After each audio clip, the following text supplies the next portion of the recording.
తెలంగాణలో ఎక్కువ శాతం గ్రామీణ ప్రాంతాలలో బడుగు బలహీన వర్గాలు కూడా చదవాలని తప్పన ఉంటుంది అధ్యక్ష.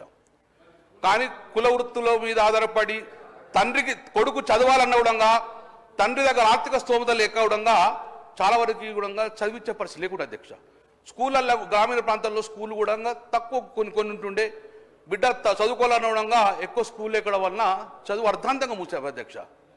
ఆ రకంగా 1971లో పివి నరసింహారావు గారు ముఖ్యమంత్రి ఉన్నప్పుడు మనం గురుకులాలు పెట్టాలి, బడుగు బలహీన వర్గాలు సంఖ్యాపరంగా వాళ్ళకు కూడా చదువు చెప్పాలని చెప్పి ప్రప్రథంగా దేశంలోనే ప్రప్రథంగా ఈ భువనగిరి జిల్లాలో అంటే ఇప్పుడున్న నల్గొండ జిల్లాలో సర్వేలో మనకు 1971లో గురుకులం స్టార్ట్ చేశారు అధ్యక్ష.